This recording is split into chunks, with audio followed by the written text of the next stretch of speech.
उससे बचाने के लिए भगवान स्वयं प्रयास करते रहते हैं। क्योंकि भगवान गीता में कहते हैं ना कि सर्वधर्मान् परित्यज्य मामेकं शरणं व्रज। भगवान कहते हैं जीव को, अर्जुन से कहते हैं ना कि हे पार्थ, तुम सब कुछ छोड़ो और जो मैं कहता हूँ वो करने लग जाओ। जो मैं कहता हूँ वो कर, कभी तुम्हारा बुरा नहीं होगा। लेकिन जीव क्या करता है? जो भगवान कहते हैं, जो संत कहते हैं, जो माता पिता कहते हैं, जो गुरु कहते हैं, उसको कभी नहीं करता और फिर उसको कष्ट भोगना पड़ता, फिर उसको कष्ट भोगना। वो कहते हैं ना कि यदि हमारे अंदर भी कोई कलवश विराजमान है तो उनको दूर करने के लिए संसार में ऐसा कोई जीव नहीं है महाराज। मैं कहता हूं कि बड़े बड़े वक्ताओं को भी देख लीजिए, सुखी कोई नहीं है। सब जानते ना आप लोग कि कोई तन दुखी, कोई मन दुखी, कोई धन बिन रहता उदास, अरे थोड़े थोड़े सब दुखी और सुखी राम के दास। सुखी केवल जगत में वही होगा जो सतत जगदीश को भजेगा, सतत जगदीश को भजेगा। लेकिन हम नहीं करते। पार्वती जी से कहते हैं बाबा कि देवी एक और देखो, राम जन्म के हेतु अनेका, राम जी के अनेक जन्म के हेतु है। विष्णु मोहिनी के बाद एक राजा प्रताप भानु की कथा सुनाई। एक राजा थे जिनका नाम था प्रताप भानु। उनके इतने अच्छे अच्छे मंत्री थे, धर्मरुचि नामक मंत्री था उनका, और राजा इतने धर्मात्मा थे।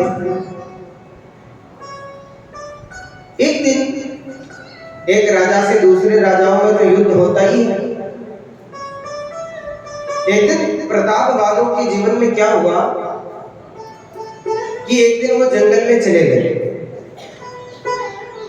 और जैसे ही जंगल में गए, देखिए कितने से अपराध के कारण व्यक्ति को क्या कष्ट भोगना पड़ता है। जंगल में चले गए और जैसे ही जंगल में गए, रात्रि हो गई। वहां पर एक कपटी राजा, एक राजा कपटी साधु का वेश बनाकर बैठा है। एक राजा कपटी साधु का वेश बना लिया कि मैं ब्राह्मण हूं, संत हूं, ऋषि हूं, ऐसा वेश बनाकर बैठ गया। प्रताप भानु भटक गए, जंगल चले गए उसके पास कि मुझे रात्रि विश्राम का कुछ सहारा दे दीजिए, मैं आपके पास रात्रि विश्राम करूं। तो उस कपटी वेश में जो राजा था उससे पूछा कि तुम्हारा नाम क्या है, तुम्हारा नाम क्या है? तो राजा प्रताप भानु ने अपना नाम गलत बता दिया, अपना नाम गलत बता दिया। उसने कहा महाराज आप कौन? तो उसने कहा मैं तो संत हूँ, महात्मा हूँ, जंगल में रहता हूँ, लेकिन तुम कौन हो? तो उसने कहा मैं भी साधारण प्राणी हूँ, जंगल में आया और भटक गया। बोले नहीं, तुम झूठ कैसे बोलते हो? मुझे पता है तुम तो राजा प्रताप भानु हो। क्योंकि वो तो जानता है ना दोनों शत्रु है। बोले तुम तो राजा प्रताप भानु हो। जो हाँ महाराज मैं राजा प्रताप भानु हूं, लेकिन अभी समय मेरा अच्छा नहीं चल रहा है, इसलिए बहुत मैं दुखी हूं। बोले तुम दुखी हो, तुमको मैं सुखी कर दूंगा। तो बोले कैसे करोगे? कि देखो प्रताप भानु के अंदर क्या लालसा बहुत थी, कामनाएं बहुत थी।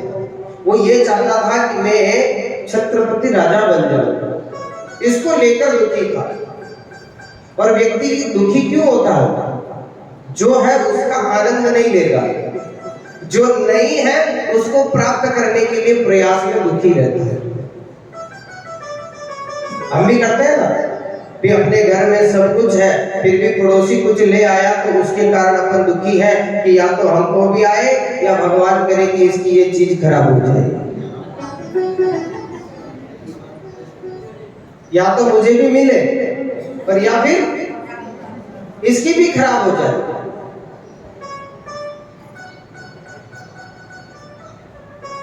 बोला महाराज मैं बहुत दुखी हूँ, मुझे भी छत्रपति राजा बनना है, और ऐसी ऐसी कथा उसको सुनाने लगे।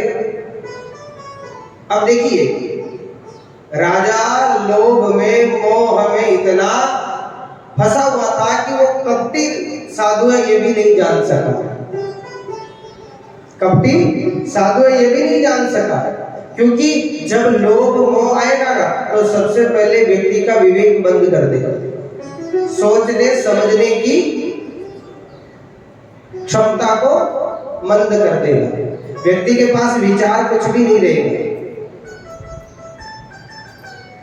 फोन आता है कहीं से आपके पास कि मैं बॉम्बे से ये बैंक से ये बोल रहा हूँ और आपके 50,000 रुपए की लॉटरी लगी है और ये आपके रजिस्ट्रेशन नंबर है और आपको ये लॉटरी लेने के लिए 10,000 रुपए खाते में डालो।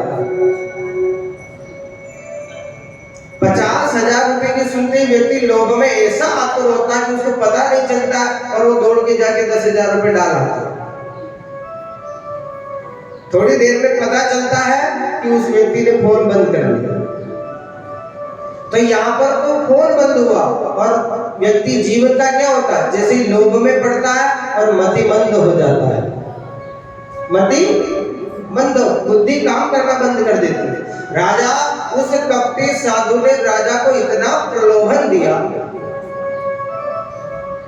बोला जैसा है कि तुम ब्राह्मणों की सेवा करो और तुम ऐसा करो 1,000 ब्राह्मणों को एक साथ भोजन कराओ तो तुम जो चाहो वो कर सकते हो। बोले ठीक है महाराज मैं 1,000 ब्राह्मणों को भोजन करा दूंगा, लेकिन शर्त एक है कि जो तुम 1,000 ब्राह्मणों को भोजन कराओगे ना उस भोजन में उस रसोई में काम मैं करूंगा, भोजन मेरे हाथ से बनाऊंगा क्योंकि मैं सिद्ध हूं। और ऐसा ही है कि मेरे हाथ से बना हुआ भोजन ही तुम ब्राह्मणों को कराओगे तभी तुम बड़े राजा बन पाओगे। बोले ठीक है महाराज कर देंगे।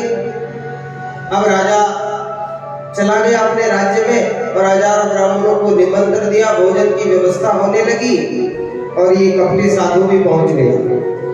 और जैसे ही कपटी साधु वहां पहुंचा भोजनशाला में गया, भोजन बनाया, भोजन में विष मिला दिया। क्यों? क्योंकि उसको तो इससे बदला लेना है, इसको समाप्त करना है। और जो राज है ना, राजधर्म का नियम है कैसे भी हो साम दाम दंड भेद कुछ भी करके अपने राज्य को या अपने शत्रु का नाश कर। उसने विष मिला दिया, जैसे ही विष मिलाया ब्राह्मण आए, ब्राह्मणों की पंक्तियां लगी, जैसे ही भोजन परोसने का समय आया तो आकाशवाणी हो गई, बोले कि ब्राह्मण देवता उठ जाइए उठ जाइए उठ जाइए। पता चला क्यों? क्योंकि ये भोजन आपके करने योग्य नहीं है। सभी ब्राह्मण उठ के दौड़ने लगे। राजा प्रताप भानु को लगा कि ये ब्राह्मण मुझे श्राप दे देंगे। इतने में उनके गुरुजी आ गए, बोले कि तुम्हारे गुरुजी इधर आएंगे तो तुम्हारा और सब कार्य विफल हो जाएगा। राजा प्रताप भानु इतना प्रतिबद्ध हो गया कि अपने गुरुजी को भी धक्का देके बाहर निकाला। जैसे ही गुरुजी को निकाला आकाशवाणी हुई कि भोजन आपके करने योग्य नहीं है, ब्राह्मण सब भागने लगे। सब ब्राह्मण भाग गए तो गुरुजी ने श्राप दे दिया कि तूने राक्षस प्रवृत्ति अपना ली, इसलिए जाओ तुम अगले जन्म में राक्षस हो जाओ। ब्राह्मणों ने श्राप दिया और ब्राह्मणों का देखिए प्रताप इतना था कि वही प्रताप भानु अगले जन्म में रावण बना। केवल इस जन्म में प्रताप भानु के अंदर इतना राक्षस प्रवृत्ति नहीं थी कि अकेला रावण बन जाए, इसलिए बहुत से राक्षस मिलकर रावण बना है, जिसमें जय विजय की कथा भी आती है। जय विजय को भी सनकादि ने श्राप दिया और दीति के गर्भ में गए, और दीति के गर्भ में हिरण्याक्ष हिरण्यकश्यप के रूप में प्रथम जन्म हुआ, और दूसरा जब जन्म हुआ तब उनका रावण और कुंभकर्ण के रूप में जन्म हुआ। मतलब कितने आपके अपराध एक साथ मिलते हैं। कोई व्यक्ति इस जीवन में कष्ट पाता है तो वो कोई अगले जन्म में, पिछले जन्म में कोई बहुत बड़ा काम नहीं कर दिया कि वो इतना कष्ट पा रहा है। कहते हैं ना कि भाग्योदयेन बहुजन्म समर्जितेन, बहुत से जन्मों के या तो बुरे कर्म या अच्छे कर्म जब इकट्ठे हो जाते हैं ना, तब वो जाके कहीं अगले जन्म में कहीं व्यक्ति को मृत्यु तुल्य कष्ट भोगना पड़ता है। छोटे मोटे अपराध से कोई फर्क नहीं पड़ेगा, लेकिन आपके अपराध धीरे धीरे भाग्योदयेन बहुजन्म समर्जितेन, आप अच्छों का भी समर्जन करोगे, घड़ा भरोगे अपने अच्छे कर्मों का, और पाप कर्मों का भी घड़ा भरोगे, तब जाके आपको कहीं आने वाले अगले जन्म में उसका सुख या दुख भोगना पड़ेगा। आप सुखी हो तो भी पूर्व जन्म का फल है, और आप दुखी हो तो भी पूर्व जन्म का। राजा प्रताप भानु को यह श्राप लगा देवी और उसको रावण बनना पड़ा, और इस कारण भी भगवान का रावण को उद्धार करने के लिए अवतार हुआ। एक दिन देवताओं के मन में भी चिंता हुई कि राक्षसों का आतंक बहुत बढ़ रहा है, और क्यों ना कोई ऐसा उपाय किया जाए जिससे कि राक्षसों का नाश हो और संतों की रक्षा हो और धर्म की पुनः स्थापना हो। इस तरह का विचार करके एक बार सभी संतों ने, साधुओं ने, अच्छे लोगों ने एक सभा बुलाई, और उस सभा में निर्णय किया गया। क्या निर्णय करते हैं कि बैठे सुर सब, कि बैठे सुर सब करही विचारा, बैठे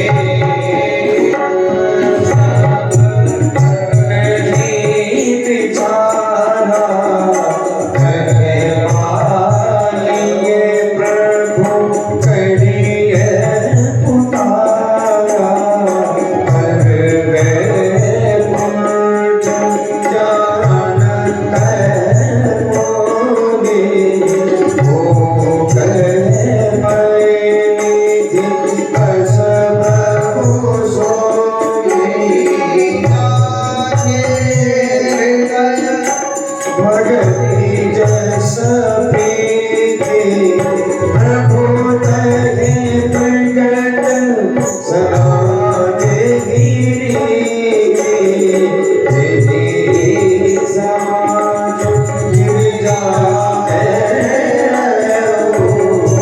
अवसर पाए बचन रे। बाबा कहते हैं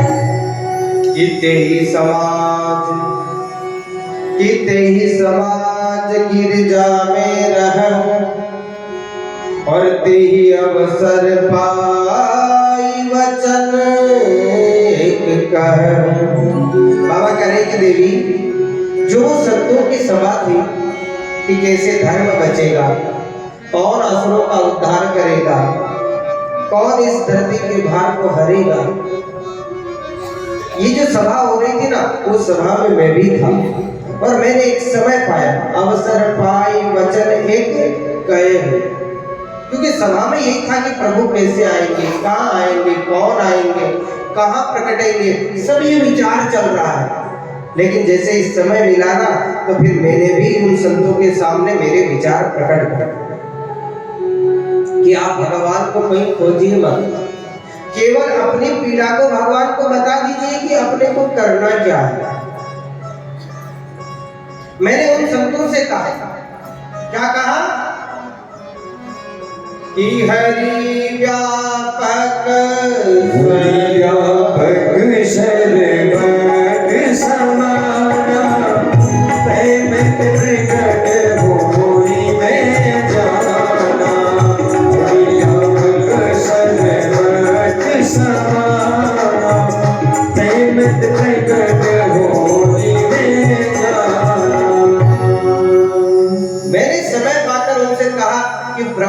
हमेशा सर्वदा सब जगह सब परिस्थिति में है। केवल आपको प्रभु को अपनी बात बतानी है कि हम इस उद्देश्य से प्रभु आपके लिए विचार कर रहे हैं। क्यों? क्योंकि देश काल दिश विदिश हुमाही कहूं सो कहा जा प्रभु नाम। आप कहीं भी जाइए, चाहे आप भारत भूमि पे जाइए, चाहे भारत को छोड़ के अन्य कहां पे जाइए, कोई ऐसी भूमि नहीं है, कोई ऐसा क्षेत्र नहीं है, कोई ऐसा देश नहीं है, कोई ऐसा कण नहीं है जिसमें राम नहीं है, जिसमें राम ना हो, ऐसी कोई जगह नहीं। इसलिए आप तो प्रभु को कि मोर वचन सबके मन माना, और मेरी बात को सब संतों ने और देवताओं ने सुन भी। साधु साधु करी ब्रह्म बखाना। सभी ने मेरे को धन्यवाद भी दिया। क्यों? क्योंकि सुनी विरंचि मन हरस तना, कि सुनी विरंचि मन हरस मना, पुलकी नयन बहनी। स्तुति करते जोर कर सावधान मति धीर। सबको सावधान किया ब्रह्मा ने। ब्रह्मा जी भगवान भोलेनाथ शिव जी कह रहे हैं कि ब्रह्मा जी ने विरंचि ने मेरी बात को सुना और सुनकर मुझे भी सावधान किया। और क्या कहते हैं कि जय जय सुरनायक जन सुखदायक प्रणत पाल भगवंत। जय सुरनायक जन सुखदायक प्रणत पाल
वचन समेत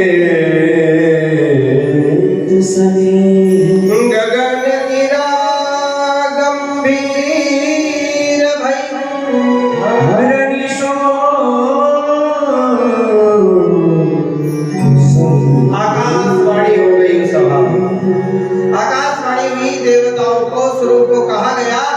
आप लोग शोक न करें, ये कोई संदेह नहीं है कि इस धरती के भाग को हरने के लिए जल्दी ही भगवान का अवतार होगा। अब अवतार हो कैसे? ये सभा चल रही है, लेकिन जैसे ही सभा का विसर्जन हुआ, गए देव सब निज निज धाम, भूम सहित मन कहु विश्राम, जो कछु आयस ब्रह्मादीन, हर्षि देव विलंब न कीना। जो ब्रह्मा जी ने आशीर्वाद दिया ना कि आपकी जल्दी समस्या दूर होगी, तो सभी प्रसन्न होकर निज निज धाम को जाने लगे। जैसे ही निज निज धाम गए, और उधर भगवान ने भी अपने संतों की रक्षा के लिए एक लीला करने के लिए मन बनाया। और जैसे ही मन बना तो देखिए किसको चुना कि अवधपुरी रघुकुल मन रामो, बेटे बेटे देहि दशरथ नामो। अवधपुरी रघुकुल मन रामो, बेटे बेटे देहि दशरथ नामो।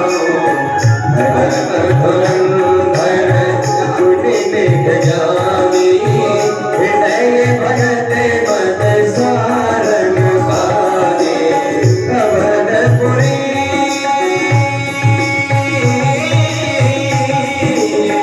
अवधपुरी रघुकुल मन रामो, बेटे बिनती कीन्ही दशरथ नामो। धर्म धुरंधर कुटि निज जानी, हृदय भगत मन सारंग पाने।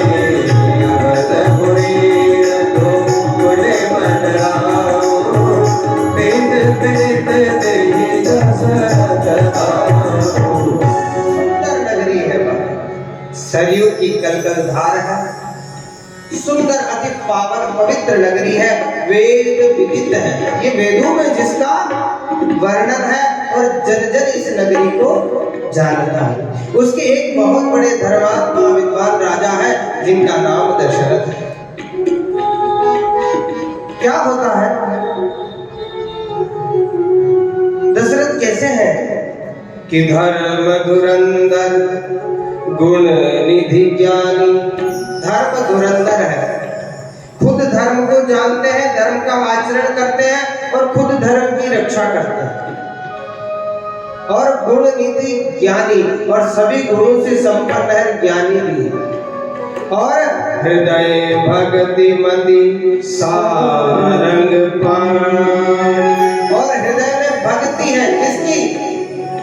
सारंग पाणी, धनुष लिए हुए भगवान की भक्ति, राम जी की भक्ति करते हैं। राम जी के धनुष का क्या नाम है? सारंग। देखिए अभी है नहीं, फिर भी सारंग धनुष लिए हुए भगवान के हृदय में बसाकर और भक्ति करते हैं। और दर्शन कैसा है अयोध्या का? और अयोध्या के अलावा भी दशरथ जी के भवन का क्या दर्शन है कि कौशल्यादि नारी प्रिय, कि कौशल्यादि नारी प्रिय, सब आचरण पुनीत, पति अनमोल प्रेम दृढ़, हरि मन कमल विनीत। दर्शन है कि राजा के कौशल्यादि 3 रानियां, कौशल्या, सुमित्रा और केकई, ये 3 रानियां हैं। लेकिन तीनों की जो भक्ति है ना, वो राम जी में तो है ही है। तीनों का जो चरित्र है ना, वो तो पुनीत यानी पवित्र है ही है। लेकिन अपने जो राजा है, अपने जो पति है ना स्वामी, उनके प्रति दृढ़ नेह है, किसी भी प्रकार का कोई संदेह नहीं है। तीनों रानियां एक जैसा दशरथ जी को अनुकूलता भी करती है, हर विधि से दशरथ जी को आनंद प्रदान करती है। ऐसी सुंदर अयोध्या नगरी है। एक दिन राजा दशरथ अपने राजकार्य से निवृत्त होकर रात्रि विश्राम किया। प्रातः काल जब उठ के स्नानादि करके निवृत्त हुए और ऐसे ही अपने केस संवार रहे थे और केस संवारते संवारते उनको अपने सिर में, अपने केशों में एक सफेद बाल दिखाई पड़ा। जिसे सफेद बाल दिखाई दिया तो राजा के मन में विचार आया दशरथ जी के कि अब मैं बूढ़ा हो गया। देखिए, एक बाल दिखा और राजा को पता लग गया कि मैं बूढ़ा हो गया। बुढ़ापा प्रारंभ है और हमारे पूरा माथा सफेद हो जाता तो भी हम स्वीकार नहीं करते कि हम बूढ़े हो गए। करते हैं क्या? पूरा माथा सफेद हो जाएगा तो भी स्वीकार नहीं करते और प्रकृति से लड़ बैठते हैं और पूरी मेहंदी और डाई बिगाड़ते रहते हैं। जीव है तो अपने को और बाल काले करके, और जीव इस युग में चाहे संसार में फंसा रहेगा अभी भी अपने को जवान कहलाएगा। लेकिन एक राजा है और एक सफेद बाल दिखा तो तुरंत याद आ गई कि अब मैं वृद्ध हो गया हूँ और मेरे कोई संतान नहीं है, इसलिए अब इस प्रजा का, संतों का, गुरुदेव की रक्षा, पालन, भरण पोषण कौन करेगा? कौन करेगा इनकी रक्षा? देखिए, राजा के मन में क्या चिंता हुई कि मैं बूढ़ा हो गया हूँ, मेरी प्रजा की रक्षा कौन करेगा? मेरे गुरुजी की सेवा और उनका भरण पोषण कौन करेगा? इस राज्य को निर्बाध रूप से कौन चलाएगा? और हम लोग क्या करते हैं? उसकी जगह सांसारिक जीव क्या करता? अब मैं बूढ़ा हो गया हूँ, मेरे पीछे कोई नहीं है, अब इस मकान को, इस दुकान को कौन खाएगा? हम क्या विचार करते हैं कि अब कुछ है नहीं, जो पीछे रह गया उसको कौन? अच्छा बताओ, आप मकान, दुकान, गाड़ी, बैंक बैलेंस छोड़ोगे तो आपकी औलाद उसको खाएगी क्या? फिर भी हम लोग क्या कहते हैं? अब तो सब कुछ है, अब इन्हें खाए कोई। कहते कि नहीं कहते? और हम दिन रात इसी में लगे रहते हैं, खावा वाला कोई, खावा वाला कोई। लेकिन दशरथ जी के मन में ये विचार नहीं आया कि इस राज्य को कौन खाएगा, इस राज्य की, प्रजा की रक्षा ऐसा कौन धर्म धुरंधर होगा जो मेरी इस पुत्र समान, भाई समान प्रजा को निर्बाध रूप से पालन करेगा। अपनी चिंता नहीं हुई और एक दिन यही सफेद बाल दिखा और उनको चिंता होगी। आइए अवध में सभी लोग चले और चिंता कैसी। एक बार भूपति मन मांगे, एक बार भूपति मन मांगे, भले कलन को सुन लागे। एक बार भूपति मन मांगे, गुरु कह गया तुरंत मैं पाला, गुरु कह गया तुरंत मैं पाला। चरण लाग कर, चरण लाग कर हृदय बिसारा। निज दुख सुख सब गुरु सुनायो, कभी वशिष्ठ प्रभु विधि समुझायो। चिंता हुई, अपनी रानी के पास नहीं गए, अपने सेवकों के पास नहीं गए, रथ पे नहीं चढ़े। कहाँ गए? तुरंत गए। कहाँ गए तुरंत? गुरु गृह गए, तुरंत वहीं पाला। गुरु गृह गया तुरंत मैं पाला। चरण लाग कर विनय विसारा। निज दुख सुख सब गुरु ही सुनायो, निज दुख सुख सब गुरु ही सुनायो। कहीं बसे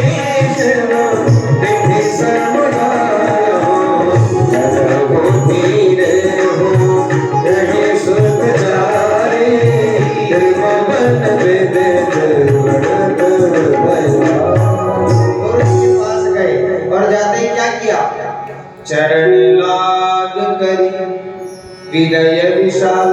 पहले गए और गुरु जी के चरण पकड़े, चरण दबाए। गुरु जी ने कहा विश्वामित्र जी ने कि राजन आप क्यों आए? अरे आप किसी को भेज देते, मैं आ जाता। बोले गुरु जी आज कोई राजकार्य की बात नहीं है, आज मुझे कोई संदेह नहीं है कि मुझे अब क्या करना है क्या है, मुझे तो आज मेरा निज दुख है। आज मेरा, अगर इसको सुख मानो तो भी मेरा, दुख मानो तो भी मेरा। और जब जिसको बीमारी है वो यदि जाएगा डॉक्टर के पास तो ही स्वस्थ होगा, बाकी नहीं हो सकता।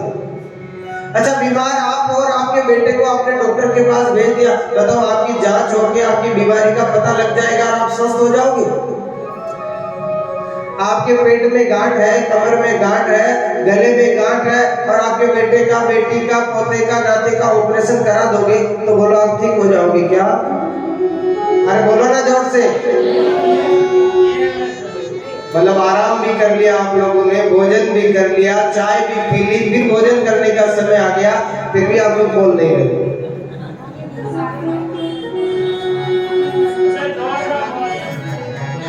बोलिए जिसको बीमारी है वही चिकित्सक के पास जाएगा, वही व्यक्ति के पास जाएगा और वही दवा को, औषधि को वही खाएगा। इसलिए गुरुदेव निज सुख दुख जो भी है आज मेरा है गुरुदेव, और मैं आपके चरणों में हो गए। चरण लाग करी विनय विशाला। क्योंकि अगर आपके पास कोई प्रश्न है, दुख है, निराकरण करना है तो गीता कहती है, शास्त्र कहते हैं तद बुद्धि प्रणिपातेन परिप्रश्नेन सेवया। पहले आप उसके पास जाइए, गुरु के पास, और पहले गुरु की सेवा करिए। जब गुरु प्रसन्न हो आपकी सेवा से तब अपना प्रश्न करिए। तब राजा ने कहा कि गुरु जी ये चौथा आश्रम चल रहा है, अब इस शरीर का कोई ठिकाना नहीं, कोई भरोसा नहीं, इसलिए मेरे मन में एक ही चिंता है जो आपके चरणों में कहना चाहता हूँ, आपसे विनती करना चाहता हूँ। गुरु जी ने कहा कहिए राजन। बोले गुरु जी शरीर छूट जाएगा, लेकिन मेरी ऐसी इच्छा है कि अवध में मेरे जाने के बाद आपकी रक्षा, आपका पालन, आपका पोषण, आपकी सेवा कौन करेगा? और इस प्रजा की रक्षा, प्रजा का पालन कौन करेगा गुरुदेव? कोई सुध नहीं है।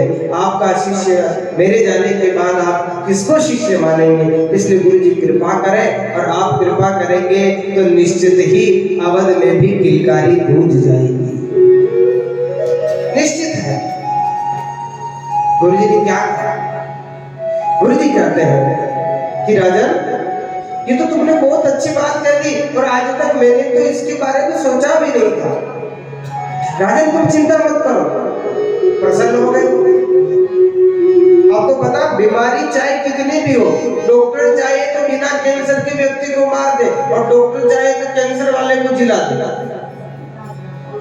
बीमारी कैसी भी हो, यदि डॉक्टर अच्छा समझदार है तो आपको मरने नहीं देगा।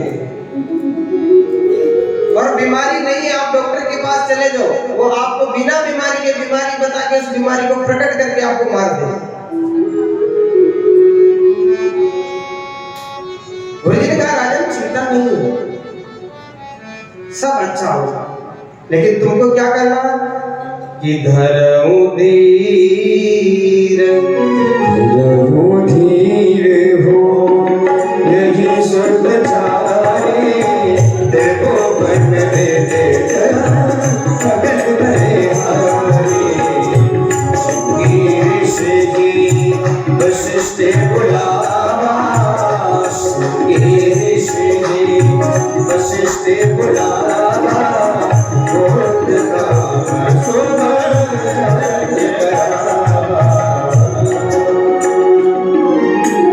बोले राजन धीर धरिए, हो यहो सुत चार। आपके 4 पुत्रों की आप चिंता मत करिए। राजा प्रसन्न हो गए, गुरुदेव आपकी कृपा होगी तो निश्चित होगा। और देखिए आपके 4 पुत्र भी होंगे कैसे कि त्रिभुवन विदित, तीनों भुवन में उनका यश होगा और नाम होगा। इसलिए आप चिंता नहीं करिए। और भवन भयहारी, सबके जगत के त्रिभुवन के भय को, त्रिभुवन के कष्टों का वो नाश करेगा। तो क्या करना है कि इसके लिए हम पुत्र कामेष्टि यज्ञ करेंगे। गुरुदेव जो करना है सब आपको करना है। राजा हाथ जोड़कर खड़ा देखे चक्रवर्ती सम्राट गुरु जी के सामने, और हम लोग क्या करें, मिले तो गुरु के सिर पे बैठ जाए। करते कि नहीं करते? गुरु जी ने कहा कि राजन चिंता नहीं करो, यज्ञ के लिए आचार्य तो श्रृंगी ऋषि को आचार्य बनाया।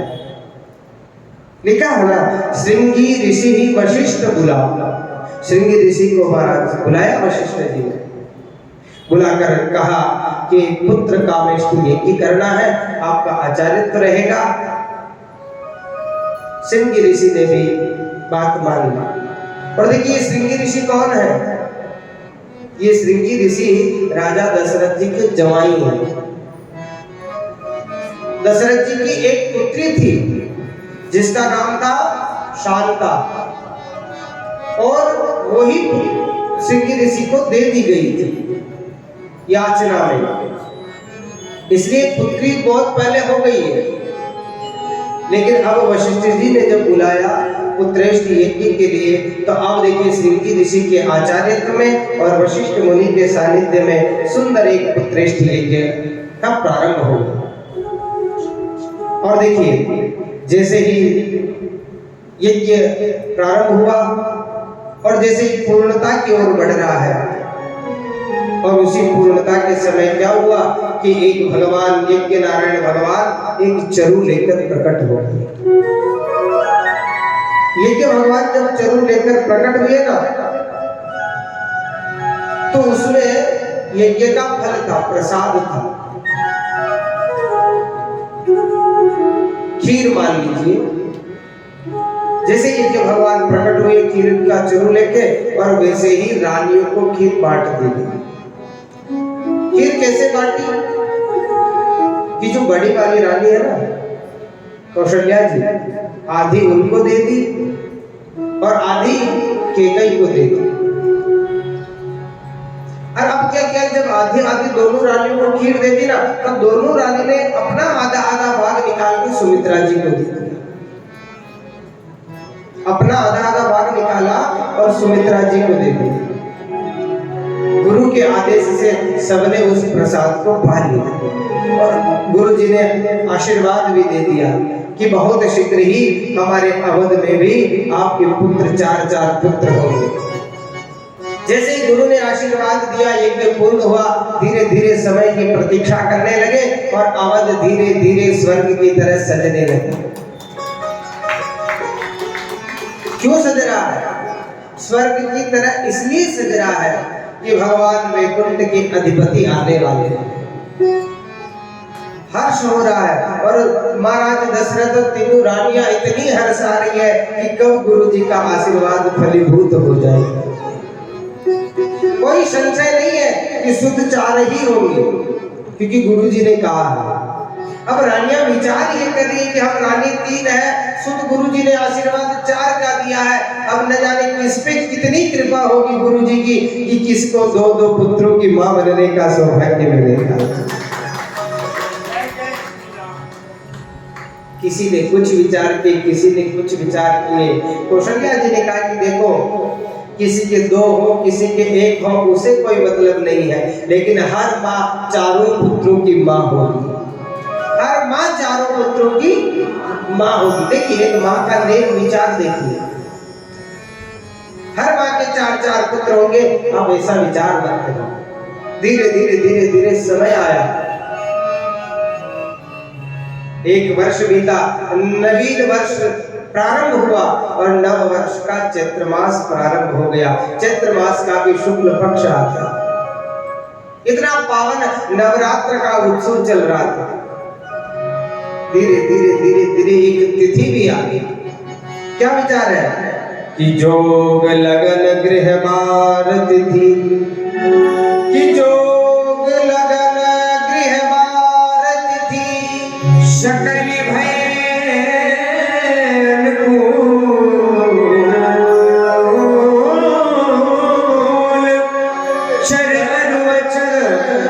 हर्ष जुत राम जना सुख। हर्ष हो रहा सबको, केवल अवधपुरवासी नहीं, चर अचर जो भी जीव जंत जो भी है, जिसको पता है कि अवध है और अवध में है, सब हर्षा रहे हैं। और वो सुंदर दिन आया, मध्य दिवस आया है। और जैसे ही मध्य दिवस आया ना, उतने में तो क्या हो गया देखिए, भगवान सूर्य नारायण ने अपने रथ को रोक दिया, घोड़े को रोक दिया कि ठहर जाओ। बोले क्यों? क्योंकि आज नहीं, आज बस यही ठहर जाओ। मध्य दिवस बीच में है, नीचे अवध है, ऊपर सूर्य अपने रथ को रोका हुआ है। और क्या हुआ?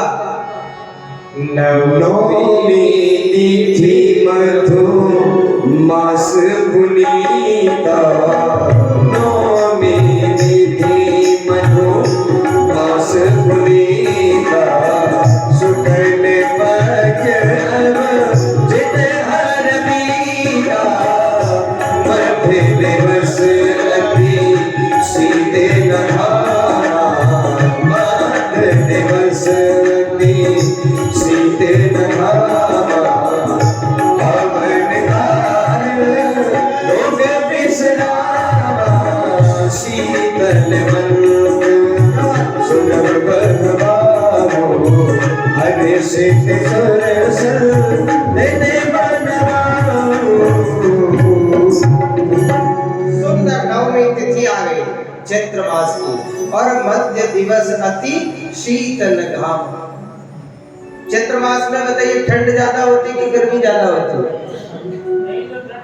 चैत्र मास ऐसी जगह है जहां से सर्दी को विश्राम मिलता है, गर्मी प्रारंभ होती है। लेकिन चैत्र मास में नहीं तो सर्दी होती है ज्यादा, नहीं गर्मी होती है। और मध्य दिवस है, मध्य दिवस अति शीतल घाम। पावन काल लोक विश्राम। अब भगवान ने मन बनाया, वो सुंदर समय जब आया और अभिजित मुहूर्त आ गया। क्योंकि अभिजित मुहूर्त, अभिजित हरि प्रीता, अभिजित मुहूर्त है ना, भगवान को बहुत प्रिय है। इसलिए कहते हैं ना, अपने को कोई काम करना हो और पास में समय देखने वाला नहीं हो और अपने को पता नहीं हो, तो अभिजित दिन के जब मध्य दिवस हो तो उस समय अपना कोई भी काम हो प्रारंभ कर देना चाहिए। अभिजित हरि प्रीता। धीरे धीरे धीरे धीरे समय आया और सभी सुर गंधर्व दुंदुभी बजा रहे हैं और अवध पर वर्षा कर रहे हैं। उस समय क्या होता है कि सुर समूह विनती करी, कि सुर समूह विनती करी, पहुंचे निज निज धाम। जग निवास प्रभु प्रकटे, अखिल लोक विश्राम। सुर देवताओं ने भगवान से विनती की कि प्रभु अब विलंब मत करिए और अब अपने माता पिता की प्रतीक्षा, गुरु के आशीर्वाद को पूर्ण करिए। और भगवान जग निवास में प्रकट गए। लेकिन प्रकटे कैसे? एक देखते ही देखते कौशल्या जी भी देख रही है और उतने में उनके सामने एक प्रकाश का पुंज बनकर प्रकट हो गया। जैसे प्रकाश पुंज दिखा और देखते ही देखते विराट रूप धारण कर लिया। और जैसे ही विराट रूप धारण किया, स्वर्गाधिक देवता पुनः दौड़ कर आए, धुंधुभी बजा रहे और गाने लगे। क्या गा रहे? कि भय प्रकट कृपाला, दीन दयाला, कौशल्या हितकारी, हर्षित महेशारी, मुनि मनहारी, अनोद रूप विचारी, लोचन अभिरामा, तनु घनश्यामा, विजय आयुध गुण चारी, भूषण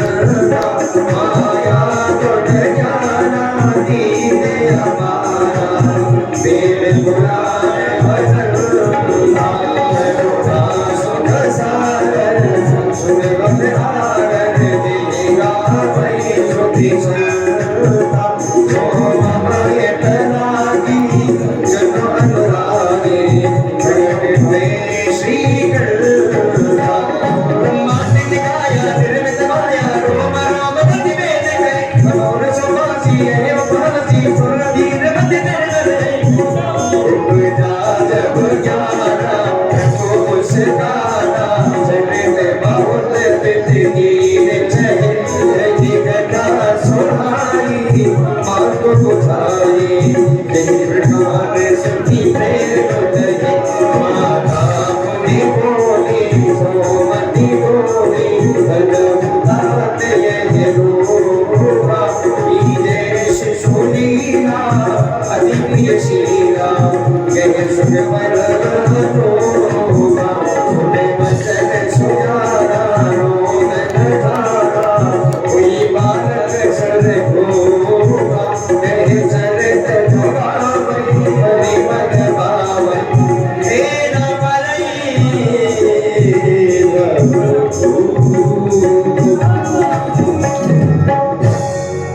बोले राजा राम सरकार की, बोले रामेश्वर भगवान की। प्रकाश पुंज देखा, कौशल्या हर्षाने लगी और एक व्यक्ति एक सखी को पता चला सेविका को, वो जाकर बाहर एक सेवक से कहती है कि जाकर महाराज को बधाई दो कि उनके कौशल्या की रानी के यहाँ एक पुत्र ने जन्म ले लिया है।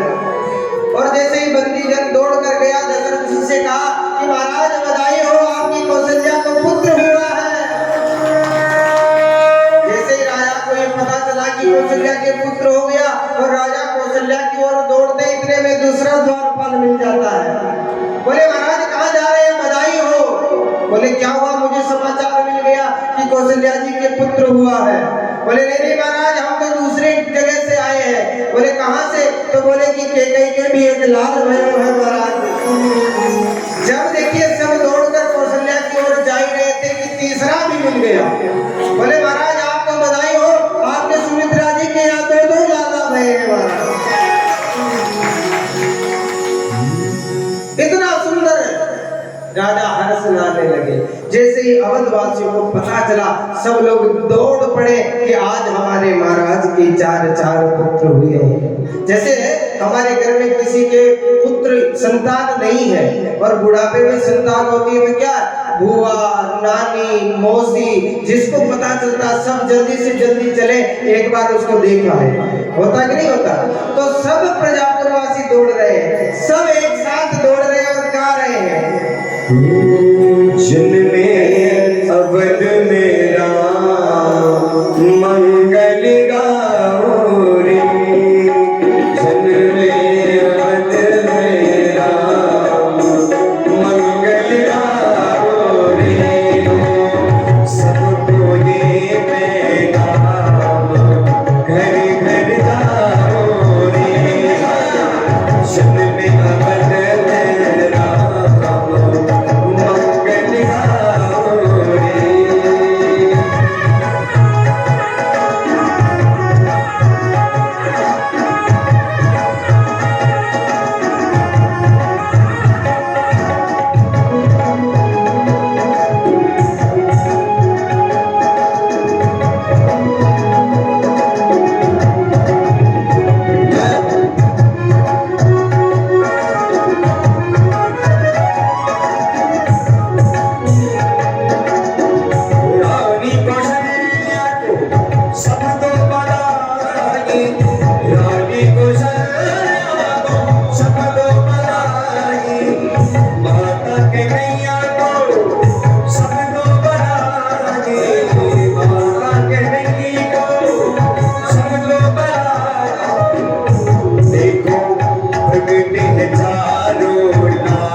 सकते हैं चारों भैया अवध में बाजे बधैया।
प्रगटे हैं चारों भैया अवध में बाजे बधैया।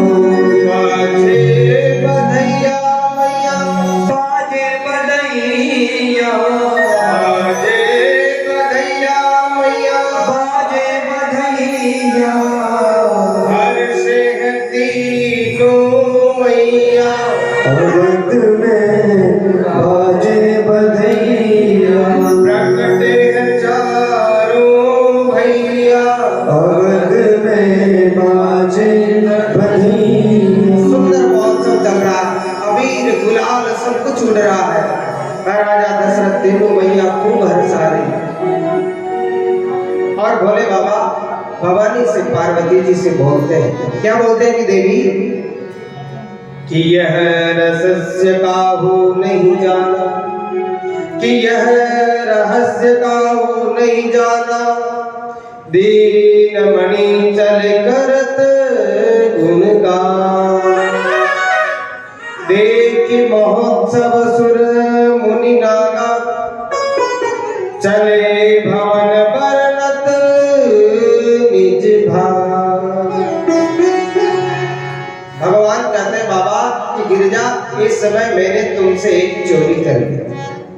चोरी कैसी कि मैंने आपको बताया नहीं, मैंने आपको नहीं बताया। और मैं क्या किया कि काग भुसुंडी संग हम दो, मनुष्य रूप जानहि नहीं को।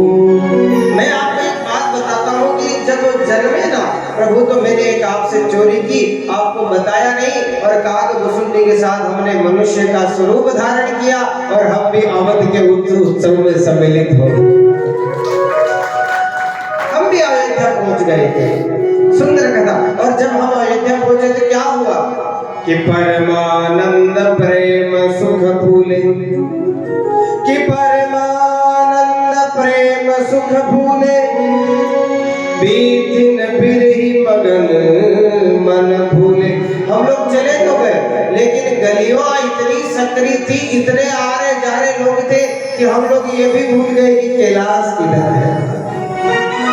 क्योंकि जब प्रभु की प्राप्ति हो जाती है, जिससे आप प्रेम करते हो, जिससे आप चाहते हो, अगर वो जब मिल जाता है ना, तो व्यक्ति फिर सब कुछ भूल जाता है। उसको भूलता कि नहीं भूलता? छोटे छोटे घर में बच्चे रहते हैं ना, उनके घर जिस दिन बुआ आ जाती है, जिस दिन उनकी मौसी आ जाती है, जिस दिन उनके मामा आ जाते हैं, तो फिर वो खाना पीना सब कुछ छोड़ देते हैं, माता पिता को भी भूल जाते हैं और उनके साथ रहने लगते हैं।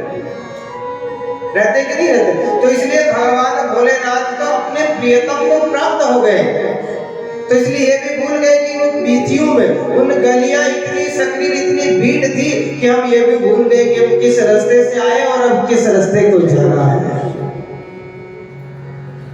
बाबा कह रहे हैं कि जगदम्बा कि यह शुभ चरित जान पे सोई, कि यह चरित शुभ जान में सोई, कृपा राम के जान पर होई। वही ये चरित्र सुनेगा, अब ध्यान देना, वही ये चरित्र गाएगा कथा में कि जिस पर साक्षात प्रभु रामेश्वर की कृपा हुआ।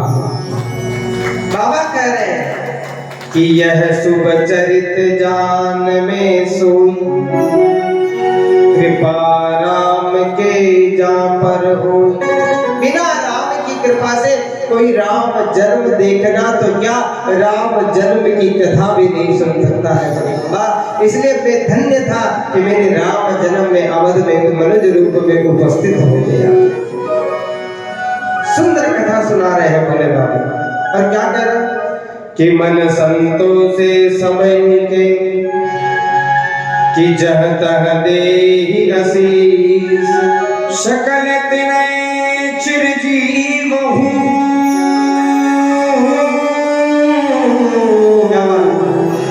तुलसीदास के। सब लोग जो आ रहे सब आशीर्वाद दे रहे हैं। और क्या कह रहे हैं कि सकल तनय चिरजीव, ये चारों भाई है ना सभी, ये चिरजीवी हो। देखिए ये भक्त को ही अधिकार है कि वो भगवान को भी आशीर्वाद दे सकता है। और आज भगवान को आशीर्वाद मिल रहा है उनके नगर वासियों से कि सकल तनय चिरजीव, कि सकल तनय चिरजीव, तुलसीदास के। बाबा तुलसी की जो ईश है ना, वो चिरजीवी हो, वो अनंत काल तक जिए, ऐसा आशीर्वाद मिलता है। धीरे धीरे धीरे धीरे समय में बाबा लिखते हैं कछु दिवस भी सभी लोग कहिए देगे जी भांति, कछु दिवस भी देगे